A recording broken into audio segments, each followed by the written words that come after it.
some of it untrue. So what I thought I'll give you is an overview of where we are today. And I kind of divided that into maybe some of the latest statistics, some things, symptoms you need to take care of, what's the testing you need to do, treatment, our experience at the hospital taking care of, about 130, 40 plus patients, and just some general tips. So I thought we'll talk for about, I'll talk for about 15 to 20-ish minutes.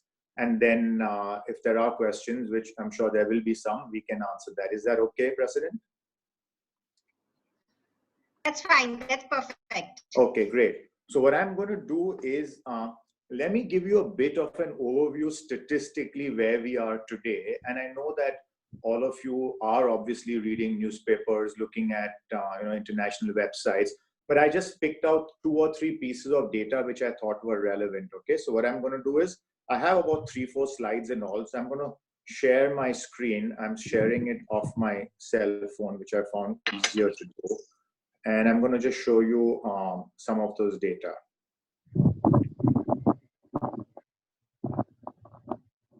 Okay, so I thought with just starting with the very official data that we have from our own Ministry of Health.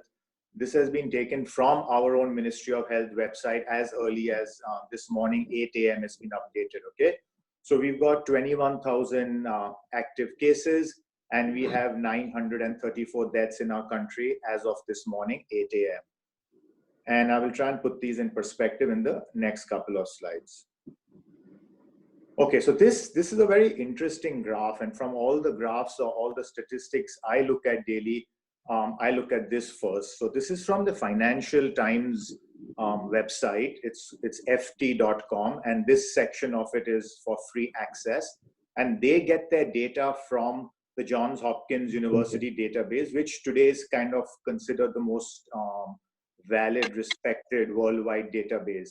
And what this shows you is on the x-axis, it's the number of days for each country since 3 daily deaths were first recorded. So not just the first death, when 3 daily deaths consistently have been recorded, that's the number of days starting from day 0 till day about 50 for most countries. China has of course got many more days with this. And on the y-axis, you have the number of daily deaths. So as you can see, the US is kind of right on top. From the biggish countries, Australia is at the bottom. And if you see, India is kind of somewhere in between, more on the lower half. So I'm kind of just enlarging this a little bit. And everybody talks of this lovely phrase, flattening of the curve. So if you really study that green line, which is India, up till a few days ago, up to about maybe 3 days ago, because I look at this every day, up to 3 days ago, it was looking like a fairly flattish line. But the last 3 days, again, there's been a slight upsurge. But the net point I want to make is that considering how populous we are, how densely populated we are, and that our health infrastructure is not among the best in the world, I think that this is a fantastic outcome thus far. Obviously, everything I talk to you will be as of today, right? We're not able to predict the future with certainty, but as of today, I think we're in a very good situation from a worldwide perspective, and I think we really need to be grateful about that.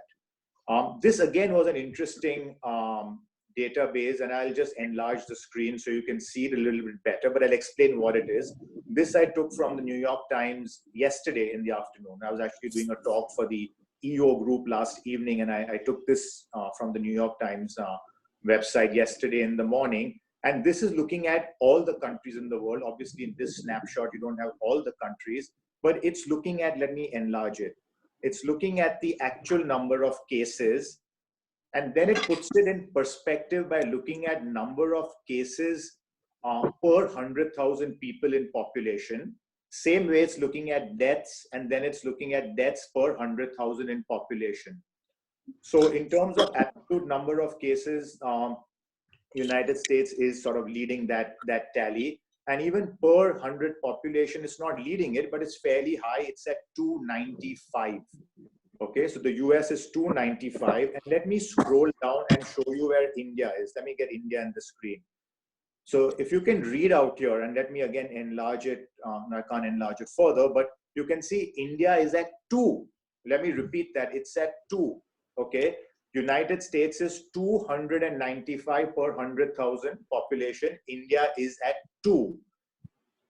Many of you might correctly say, but number of cases doesn't really have that much meaning, because number of cases is going to be a function of how much testing you do. The more testing you do, the more cases you will get. And in India, the testing hasn't been as high as several other countries. Fair enough. So let's look at the right-hand side column, which is looking at deaths per 100,000 people. Now, at least my opinion is that number of cases can be artificially low, A, by not testing enough, or if you believe in conspiracy theories, you may feel that, oh, maybe people are kind of covering up that data. But I don't think in today's scenario you can hide the number of deaths per 100,000 people, right? Because there is so much of paranoia, there's so much of fear that each death is very duly recorded, and I don't think that we're going to be able to hide the number of deaths. So let's look at that. So if you look at the United States, the deaths per 100,000 people is at 15. Spain was or is 50. United States is 15, Spain is 50. Italy 44. Germany, which has got worldwide accolades for being the country which has kind of handled this crisis the best, is at 7 per 100,000. Let me scroll down and show you India. India is less than 1 per 100,000. Okay, let me repeat that, less than 1 per 100,000, while all the other countries I showed you are somewhere between 5, 10, 15, and even going up to 40 or 50. So which is why I say that up until this point, I think the overall outcome where COVID is concerned, we've been lucky. Obviously, there are reasons for it, and I think one of the reasons is that we start a national lockdown very soon in the epidemic March 25th. And we also, the other important point is our lockdown, if you look at any other country in the world, has been the strictest lockdown that there has been so far. So it's actually a curfew-like situation which you see on the road. And frankly, that has been quite effective thus far, and our numbers are looking very good as of today. I just wanted to show you one final slide, which is Mumbai-specific numbers. And this is straight from the MCGM update as of 6 p.m. yesterday evening. So it's as sort of authentic as it gets. And the total number of cases from 25th of January in Mumbai, positive patients have been 5,589. And the total number of deaths have been 219. So this is essentially where we are today. Okay. Let me stop the screen now. One second. I want to just get off this and stop the screen share.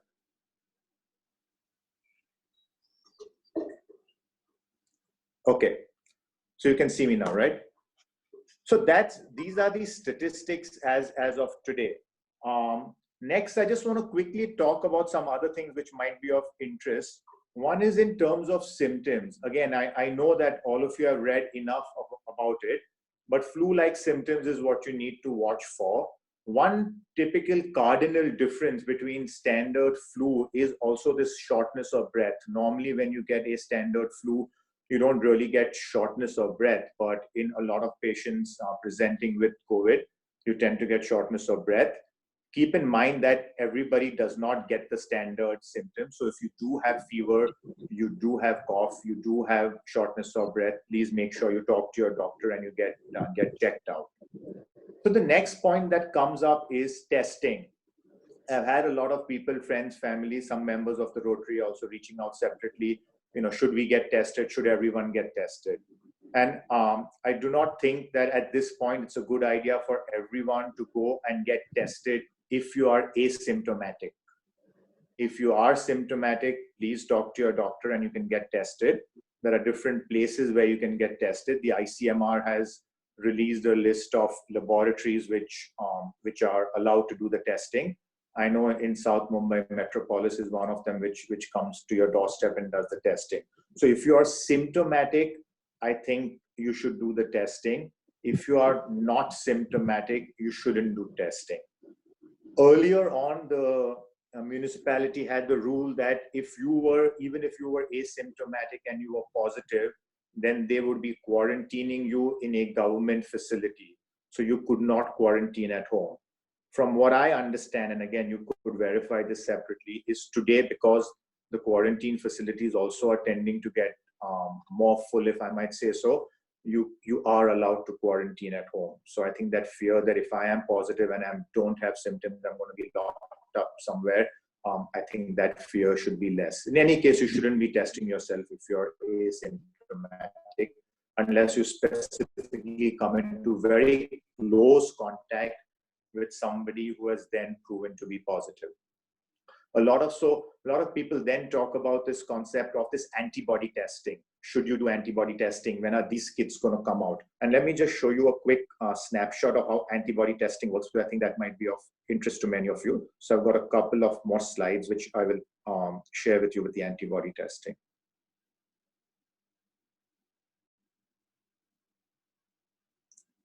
Okay, before I do that, I just found this interesting where this concept of quarantine came, and it's actually got a Persian connection, so I thought I'll share it.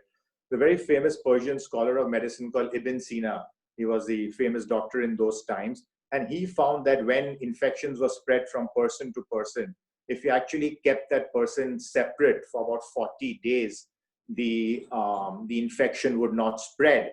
And then you had Italian travelers coming to Persia, specifically traders going to Venice, and they went back to Venice, where they also started this concept of a 40-day quarantine. And quarantina is, if I'm not mistaken, 40 in Italian. So that's where the term quarantine comes from. Okay, just thought I'll give you a quick snapshot of history.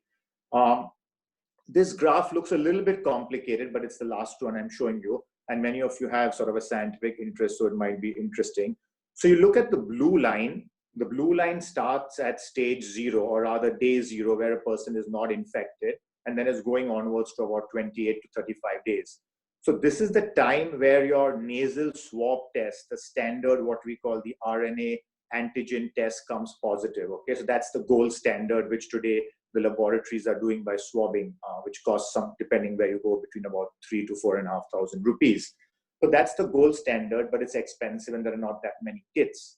So people are now talking about antibody testing. What antibody testing essentially means is that when you have any infection in your system, your body tends to fight it. And when you fight it, you get these antibodies, which are known as IgM and IgG. They're two types of sort of antibodies. And the IgM typically becomes detectable in your blood approximately 6-7 days after you start symptoms, and it remains up to 21 days. These are approximate values. So what these kits do is they test for your IgM and your IgG. IgG is another type which typically starts once you are kind of starting to recover, and then it remains in your body for a longer period of time. So if you do this rapid testing and your IgM is positive, it probably means that the infection is there in your body, and then you can do the full-fledged swab or the antigen testing. And if you have the IgM is not there, and on the other hand, the IgG is there, that probably indicates that at some point, without you maybe even knowing it, you had the infection. Now it's cured, and now you've got sort of protective antibodies, which will last you for the near future at least. So that's the rapid testing. Unfortunately, there's been controversy about the rapid testing. We got this one batch from China. ICMR said that these aren't necessarily accurate. Tests are being done all over the world as to which kit is best. They all come with certain false positive and false negative, so we've got to be careful about them. But in terms of mass testing, I do think that in the next few weeks, these will be available, and they're going to be more convenient, because it's literally a finger prick test. You just prick your finger, you get one drop of blood, you put it in a little bit of a small pool out there, and then the lines come up much like a sort of pregnancy test kit. And in about 15 minutes, you get the results. So for large scale opening, for things like factories and mass office openings, this might be a tool that some people might decide to sort of use in the future. Okay, so that's the testing. In terms of treatment, actually, I just read this on New York Times this morning, that there are several groups all around the world which are looking to fight for a vaccine. And the good news is that a group in Oxford called the Jenner Institute, led by Professor Hill, is actually way ahead in that race, according to at least this New York Times articles. And the even better news for us is that the Serum Institute, the Poonawalla group in Pune, has actually tied up with this Oxford group to manufacture this vaccine once it's tested and once it's out on market to come in large scale. So I think that's great news for us. I'm going to stop the screen share now. Okay, so that's in terms of testing, in terms of vaccine. In terms of treatment, purely from a sort of scientific perspective, honestly, there hasn't been any proven remedy or therapy till today. Does that mean we don't treat patients? Of course not. We are treating them. But in science, you go through a process of what are called randomized controlled trials before you say any drug is okay, which means you take two groups of people.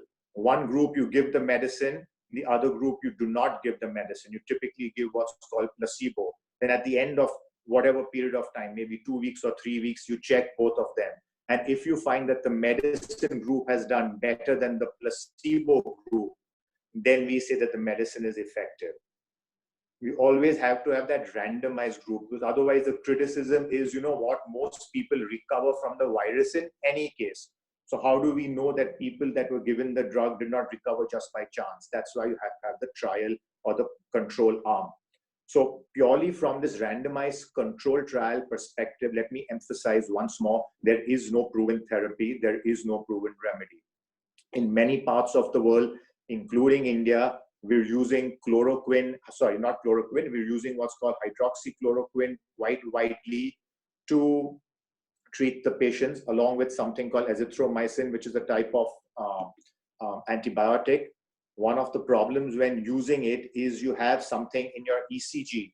You have an interval called the QT interval, which is the start of what's called your Q wave and the end of what's called your T wave. So if that QT interval gets prolonged, it can lead to what are called arrhythmias or abnormal heart rhythms. And it's found that giving this combination tends to increase that risk. So that's a balance you need to make when you're giving the medicine. So therefore, whenever we are treating patients and we're giving the medication, we're making sure that we do a baseline ECG and we also do an ECG on frequent basis. So if you've got heart disease already, of course, you need to be a little bit more careful. Doesn't mean we cannot give you the combination, but that's what we're doing in many parts of the country, okay? In terms of our, direct experience, I just thought I'll share with you a few sort of facts and figures. As you also read in the paper, the Reliance Foundation Hospital is looking after the Seven Hills, not the entire Seven Hills facility, but one section of it. And right now we're about 60 plus beds that we're looking after, and we're trying to expand that facility. And we had over 100 patients that have come and have been discharged and they've gone. So just a general sort of findings which I thought might be of interest.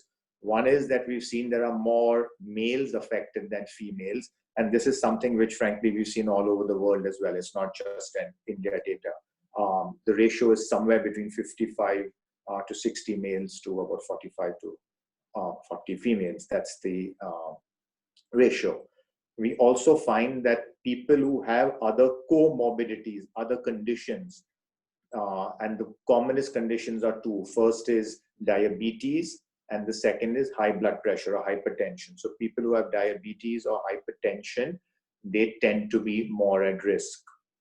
In terms of age, we have actually found all ages. So we've seen right from the age of 15, 16 to the age of 90. So it's not that younger people are not affected. However, what tends to happen is younger people tend to fare better, which is also one of the hypotheses of why India as a country has fared better, because overall we have a younger population. Our median age is lower than most countries. So that could be a reason why we fared better as well. The other thing that we found is that the people who are having difficulties, the people who do not have quite as good outcomes, who are getting into more severe conditions, are the older age group. So that's between the 60 to 70 and the 70 to 80 age group, which again is something that we've seen all over the world as well. The other aspect we found is that those who come very late for treatment tend to have worse outcomes. Now, of course, this is something which also makes a bit of common sense, but the message clearly is if you've got very typical symptoms, please do not delay the amount of time you take to get appropriate medical care. And as this disease is progressing, we are also innovating. We're actually working with a Bangalore-based company, and I thought I'll show you this. Is pretty neat to take the patient's QTC interval. You can see my phone. So on the phone, can you see an ECG running across? So this is my ECG live as we speak. So I just got a band around the chest, and that's what's transmitting live. So this is something that that we are using also to make sure that we're not directly coming into contact with patients, or healthcare workers can also be protected. So there are various different things that we can do. So the last few things I need to talk to you about is, like I said, people with comorbidities tend to do worse. So you need to take care of yourself. So everybody's at home, and I think you need to take care of your health. Make sure you get adequate sleep. Again, what I'm saying is common sense, but sometimes it's funny that people go into this hyperactive mode. Oh my God, we're at home, we need to do this, and you're on Zoom meetings all day long and business calls. You need to also sort of de-stress, make sure you sleep adequately, because honestly, sleep is the best way to keep your immunity intact. The second point is being active. Of course, we're confined at home, so you're limited in the activity you can do, but you can certainly walk in your house. You can do some yoga exercises. Today, there are literally millions of videos and groups of people getting together on various platforms doing, simple home activity, core exercises, abdomen exercises, push-ups, whatever you can do within the confines of your home. And exercise also helps you build your immunity. Of course, don't push yourself harder than normal, because research has also shown that when you exercise beyond your sort of usual capacity and you're pushing yourself too hard, then immunity actually paradoxically goes down a little bit.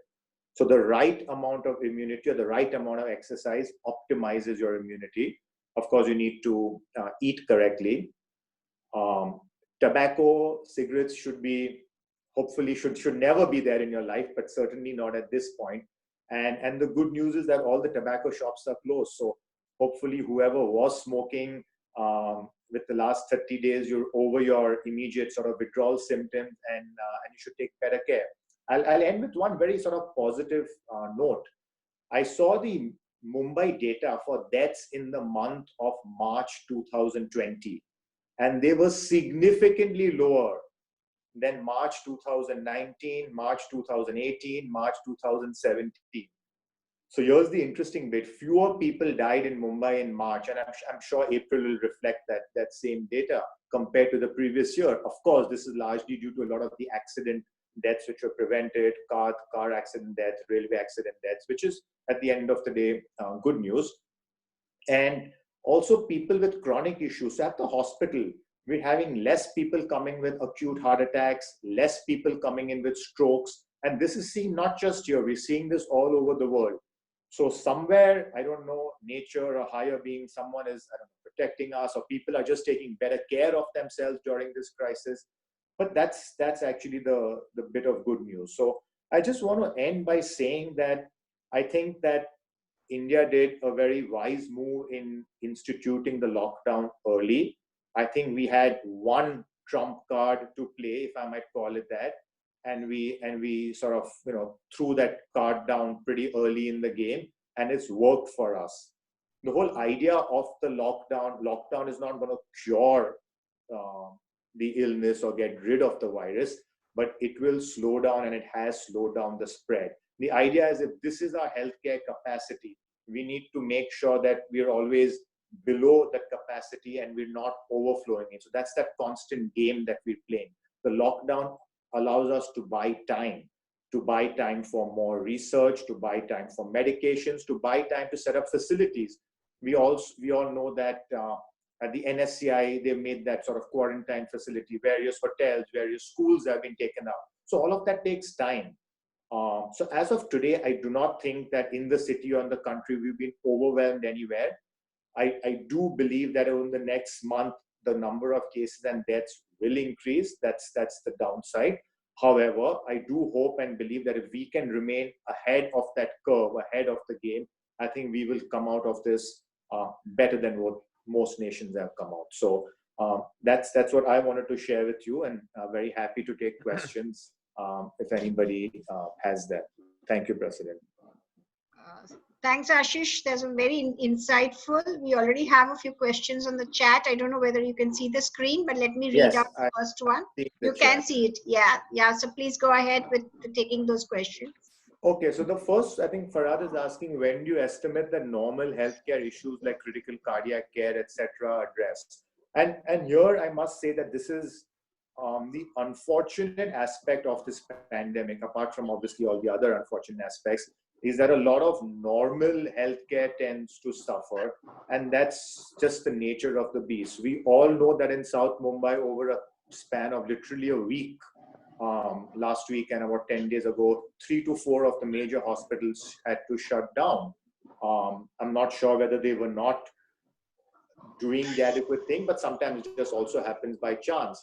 And I think we need to have stringent processes in place as to how do we intake the patients. I know that in our hospital, we have a task force. I'm part of it. We literally talk for about 2 hours a day, every day, once in the morning, once in the evening, sometimes as late as 11:30 at night, to constantly change the protocols as to how does a person enter the hospital. So we do have a policy that we're not going to refuse anybody with any emergency, and I'm pretty sure every other hospital does the same thing. But we just have certain steps to take. So the simple message is, if it's not an emergency, I really would advise talk to your family doctor or your regular doctor over the phone, over a video call. But if there is an emergency, we are certainly open for you, and I'm sure all the other hospitals are as well. Okay. So various hospital facility, normal care. What are the precautions the hospital is taking to protect medical staff and patients? So in terms of personal protective equipment, I'm very happy to say that our hospital, and frankly, thanks to having Reliance, a big company, as a parent company, we have adequate protective equipment. All our staff is in, there is something called grade 1 PPE and grade 2 PPE, and we've defined all over the hospital who needs to wear just only a surgical mask, for example, versus grade 1 PPE versus grade 2 PPE. And so that's very well defined. Every patient that comes in also, depending on their symptoms, everybody's scanned. So I don't know whether you can see this. I've got a little green sticker on my shirt out here. So every morning I'm scanned before entering, temperature questions are asked, and then everybody who enters our facility, whoever it may be, whether it's a doctor, whether it's a cleaner, whether it's the CEO, they get scanned and they get this green sticker. So we try to do our best to keep our staff obviously safe as well as the patients safe, okay? Do you think the lockdown will get extended beyond May 3rd? Okay, again, that's the million-dollar question. My personal view is that the lockdown going forward will not be an all or nothing. So far we've had this all or nothing, right? Where we've had all, it's literally all over the country, pretty much nobody moves. But as you've been reading in the papers, zones are being defined, which is green, orange, red. And I think that's a sensible approach. I don't think beyond May 3rd, the entire country will have this type of lockdown. But at the same time, I'm pretty sure that on May 3rd, it's not going to go back to, if I might use the phrase, business as usual, the way it was in February or early March. This new way of life is going to extend for a minimum period of 6 months, if not longer. Obviously, restrictions need to be lifted in a graded manner. And I think the government so far, whatever I've seen happening, I think they will do it. They've been sensible, and I'm pretty sure that we will have an easing up. May not happen in Mumbai on May 3rd, but in other parts of the country it will. Mayank has asked, is there any specific reason why Mumbai has a higher number of cases? So I'm not so firstly, number of cases is a very ambiguous kind of a number, because like I said, it just measures, it just depends on how much testing you're doing. The more testing you're doing, the more positive cases you're going to get. A better indicator is the death rate, however sort of gory that sounds. And And I'm not surprised that Mumbai will have the highest number of cases, Mayank, because I just looked at the data. Mumbai, first of all, in terms of population, if you consider that Mumbai and its outlying regions are close to 17, 18 million, by itself, it's, you know, among the top 1/3 of the countries in the world, if you consider Mumbai just as a country in terms of population, number one. And two, it's the most densely populated large city in the world. It's not just Dharavi, it's all parts of the city. 40% of our city lives in slums, where in a room of maybe, you know, 150, 200 square feet on an average, there are 3 to 4 people staying, sometimes more. So it's really, really hard to have this social distancing. Frankly, I don't like the word social distancing. I prefer the word physical distancing, because we need to be physically apart. I think socially we need to be connected, right? Whether it's Rotary or whichever means. This is the time when the world needs to be far more socially connected and not distance. You need to be physically distanced, not socially distanced. Natasha asked about BCG vaccine. So it's interesting because a lot of the early work was done by a doctor called Aashish Kamath, whom I know well, and he works with our hospital as well. He's in the US. He's with MD Anderson, the cancer group, the Cancer Institute. And this is a hypothesis. Honestly, it's not been proven so far. But this is a hypothesis where they looked at different countries and they found that those who had the vaccine as kids tended to have lesser cases. We do not know this for a fact. Right now, unfortunately, where this virus is concerned, everything that we have is conjecture. We do not know, but it may be. As of now, however, we shouldn't be going around taking the vaccine currently because it's a live vaccine and can have downsides as well. Okay. Ravi was asking about herd immunity. I think what herd immunity is when a large number of the population has had an infection, then you tend to have the antibodies to fight it. Now, depending where you read, but it's typically at least 50%. So this is what England or UK tried initially as a strategy. They said, you know what, let it just be there. Let us all sort of get it.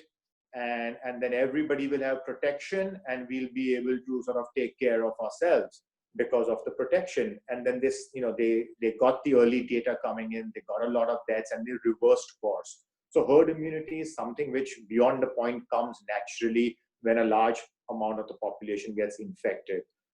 As a conscious strategy, I don't think anybody is specifically doing it anywhere in the world. Okay. Somebody asked practical question, how does the hospital staff commute to work? And is it fully staffed or staggering? We are staggering. We are trying to keep as few people as possible. We've kind of divided ourselves into teams where teams come during weeks, and except for a few senior people. We have got a large fleet of buses which actually are standing on the main road as we speak. And they've got permission. Even within the buses, the seats are kind of distant. The seats aren't distant, but people are distant and leaving a lot of gaps. And that's how they're currently commuting so far. Somebody is asking about taking vitamin C tablets as immunity. I think, you know, I think having vitamin C, having a lot of the spices that we use in our Indian cooking, a lot of the condiments, garlic, all of those, you know, contribute towards immunity. Amla. So I think having good nutritious food is the best way to build up our immunity. I don't think we necessarily need to pop pills. They talk about vitamin C, they talk about vitamin D, they talk about vitamins, they talk about zinc, which is helping in immunity. So it does help. So I think taking vitamin C, which is a water-soluble vitamin, there's no real downside to it. Okay. Pauline was asking, when we open our offices, what about temperature scanning? Is it enough, or should we do an antibody test? So the first question is temperature scanning enough? The answer clearly is no, because there are a large number of people who are asymptomatic. Should you do that? Yes, I do think you should do that, especially in the early days, because, you know, somebody may have a slightly higher temperature and they may not even know it, or for some reason may choose to not disclose it. So I think temperature scanning as you enter places of work is important. Antibody testing, I think, again, See, these are difficult questions to answer because there is no necessarily right or wrong approach. But if you get a good, reliable kit, and I have a feeling that once kits come on the market, they will hopefully be under 500 rupees, so therefore they'll be affordable, hopefully. Then I think it as a policy you might decide to do it. If you got a rapid kit which is reliable, it may be worth using it. In terms of plasma transfusion, so what basically this is saying is that those who had the illness and have come out of it, they tend to develop antibodies. So can we take their antibodies and give it to other people as a means of sort of a cure? And this is experimental so far. That has been done with other diseases. It's looking that in the past it has been positive. So again, it's not yet proven, and trials are going on. We're also part of a group which is, having trials going on about it. Can you be infected again after you have recovered? Again, this is $1 million question. We'd like to think that for most of these illnesses, once you've been infected, you won't get it again. And but there have been 1 or 2 reports of people who might have got it again. So it's honestly the honest answer is at this point we don't know for sure. I do think that your likelihood of getting it is probably lower, but I'm not able to sort of sit here and tell you that you cannot or won't get it. 1 second, let me see some more questions. Should we sanitize our office before we start? Yeah, I think that's a good idea. Indian company kits coming to market. I'm not sure where they are in that, but I'm sure lots of people are fighting towards that. What steps would you ensure that a positive employee who is asymptomatic is spotted? And again, the more and more we have asymptomatic infection, it's honestly going to be hard to detect it. The one point I do want to make, I know there are a lot of, I think there are 3 groups of people I've seen in the recent past. The one who tend to sort of trivialize this whole thing where, oh, it's not a big deal, it's just another flu. I know there's a video floating around since the last 4 days of a Norwegian doctor in California who's got this talk. That's on the one end. On the other end, we've got people who are mortally afraid. You also have police roaming the roads with their lathis, pushing people in, and that also creates some kind of fear. And then you got people who are kind of in between. Me personally, I'm in that in between thing where I don't think that you need to be mortally afraid of this. I really think that in reality, the death rate, especially in a place like India, will be very, very, very low as a percentage of infected people. Honestly, I'm very optimistic in terms of in India. I do think that we are protected in some way. Lots of theories can float around. You can talk about our weather condition, humidity, temperature, whether that helps. You can talk about, is the virulence of the virus somehow lower now as it sort of goes around? Is there a mutation in the virus which is making it less deadly? Or do we have some innate immunity? I joke with friends that there are so many viruses and other bacteria affecting us in this country that COVID needs to stand in line before it can actually affect us. So maybe there is truth to that. But honestly, even in the hospitals, you aren't seeing them flooded. You aren't seeing queues of people, and most people are coming in. They're having mild flu. Very, very few go to moderate and severe, and they're going home. So I do not think you need to be mortally afraid of it.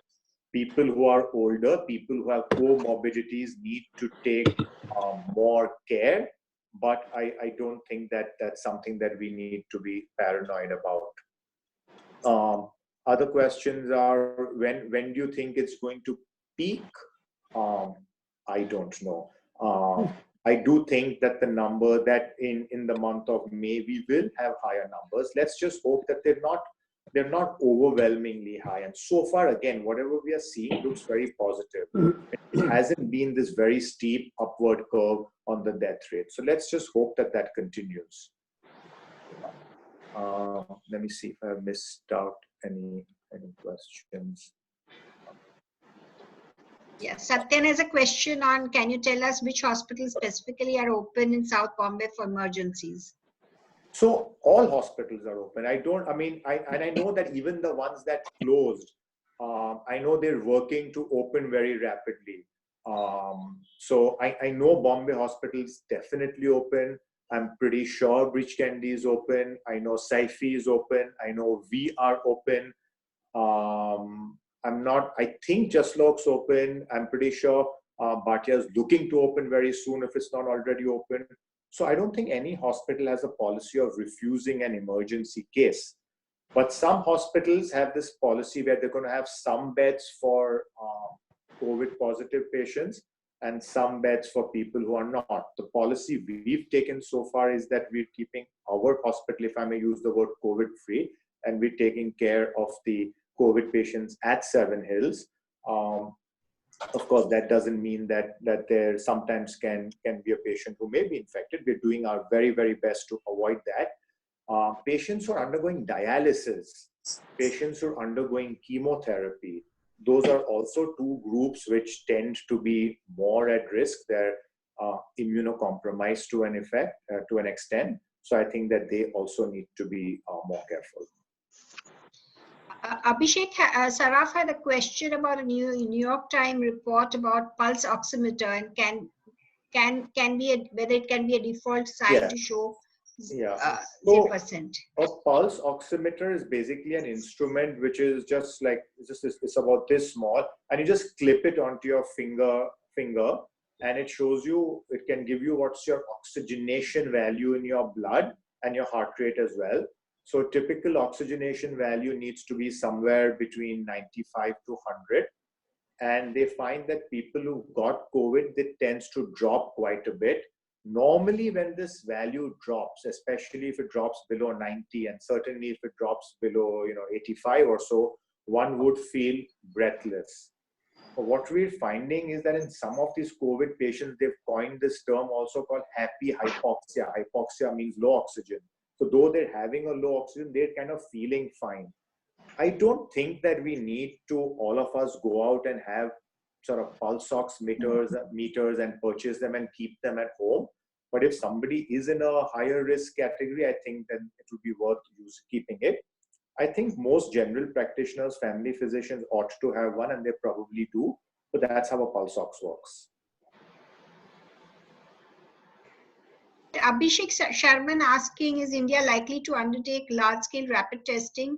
And is that a prerequisite to opening up in substantial? So I know that the municipal, or at least in Mumbai, the municipality is not going for large-scale testing, and they of course have their reasons, and one can debate both ways. So they're not undergoing large-scale testing. I'm not sure whether we've got the wherewithal or what the intention is, but I don't think, from what I read, and honestly, your view is the same as mine. I don't think that's happening. Somebody asked about hydroxychloroquine as a preventive measure. I certainly don't think that all of you who are not specifically frontline healthcare workers dealing with patients should be taking this as a preventive measure. No, because there are also side effects to the drug, and in any case, we haven't 100% proven that it works. Healthcare workers who are on the front line, many of them are taking it, but that's again something which one can debate whether one should or not. But certainly somebody not in a frontline healthcare setting shouldn't be taking hydroxychloroquine just as a preventive measure. I would not recommend that. Firoz Sunawala had raised his hand. Firoz, you have any question? Please, Firoz, he can share his experience at Bombay, Bridge Candy Hospital.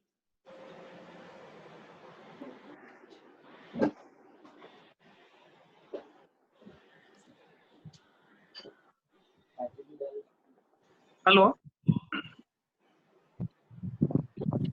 I'm not sure if my microphone is on. Can you hear? Yeah, we can hear you, Firoz. Go ahead. Okay. Aashish, just a few comments on what you said. One is about the quarantine. The BMC has now become fairly lenient with the quarantine. Correct. This will only apply to people who are symptomatic, because obviously if you have no symptoms, you won't be tested. But if you are tested and you test positive, the chances are you will have very minimal symptoms. In that case, they will usually let you quarantine at home if you fulfill a few requirements. That is, you stay in a situation where you can be isolated from your neighbors. You have an attendant which you can be responsible for you and who will stay in touch with the BMC. You are enforced to download that Arogya Setu app. And within your residential place, you have to have a room where you can stay in total self-isolation. And this would apply to most of us. Most of us would have that. So even if you do test positive, unless you have severe symptoms, it should not be a problem. You will probably be able to stay at home. Second thing you mentioned about your treatment, like you said, the treatment options are very few just now. If you have a severe disease, we have very little treatment for it. But the best treatment is going to come in the form of the vaccine, or the best way to get over this is going to come in the form of the vaccine. The problem is the vaccine is going to take at least a few months before it becomes a reality. Most vaccines go into animal testing and then into human testing, and that takes too long. Here they've taken a decision to bypass the animal testing and it's gone directly to human testing. That's a good step, though it's a slightly risky step, but that means we'll have the results out in a month or two. At the end of a few months, you then have to go into production. And you mentioned about Serum Institute, they've taken an actual unprecedented step. They have started producing, they've started their production lines now, presuming that the tests will come favorable. So in case the tests do prove that the vaccine they're going along does work, then by the time the results are out, they will already have a production line running and able to stop. So that is a very good thing for India because you're likely to get the vaccine the earliest among all countries. The only question is, does the vaccine work? Now, as you said, the trial is on in Oxford, and in the next month or two, we should have early results.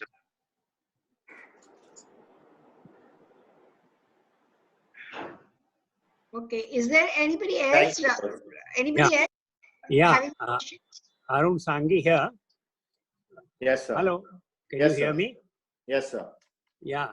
Ashish, can you circulate a list of hospitals which are open? Say, can Rotary circulate a list every week so that one doesn't know which hospital is open, which is not open, which is taking patients.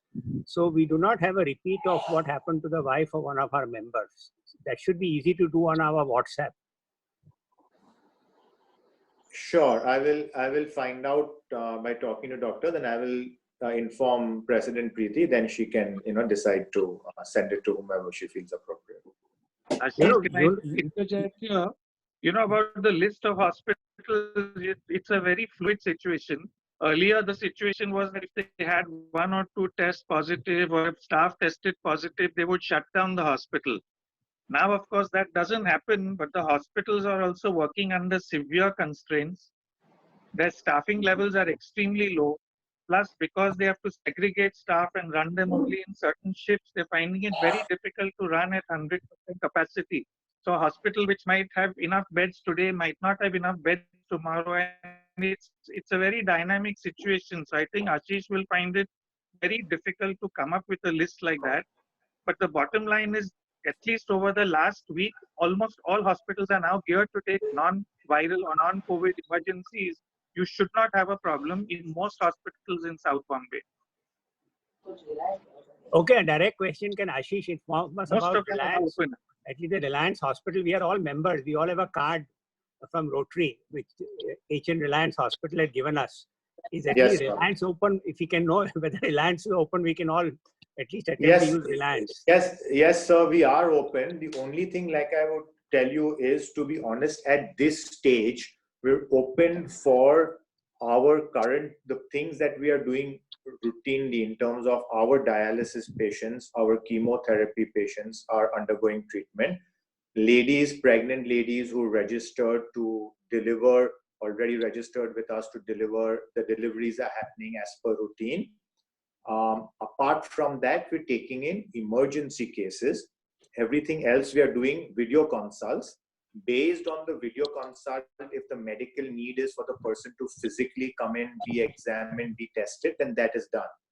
Of course, this is going to keep changing, and the way we practice is literally changing, not on a daily basis, not even a weekly basis, but certainly from an emergency perspective, we're open. And the only point I would tell you is that if you are in an emergency situation and if you do have flu-like symptoms, then it would be better to go to a hospital which is specifically open for COVID patients. Okay, so in our neighborhood, for example, Saifi has been selected as a COVID hospital. Then all others are also, I know this is officially out there.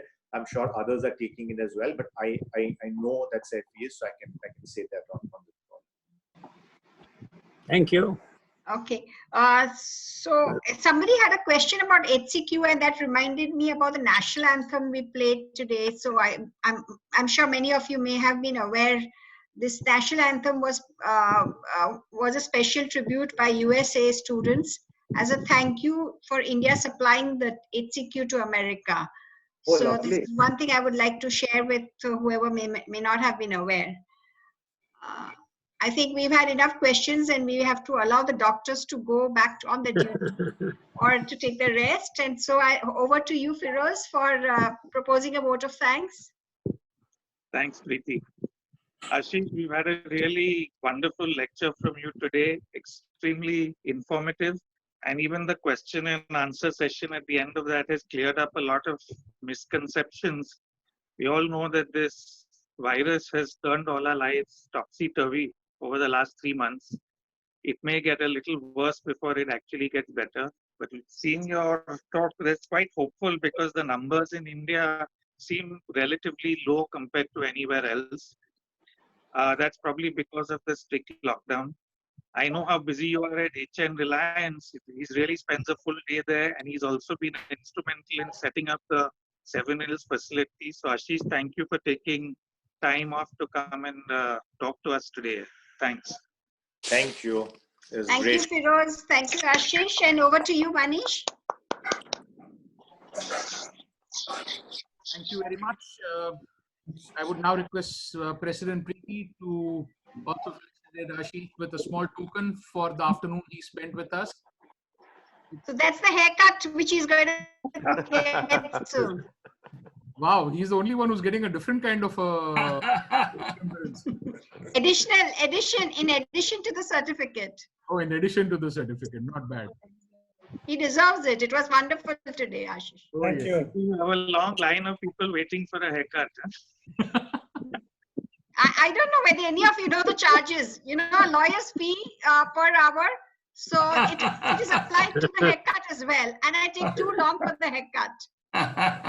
Even for a trim? Yes, I decide the time that it will take. All donated to Rotary Club of Bombay. Sure. I don't mind that. So long as we are able to raise the funds. So when will the service start?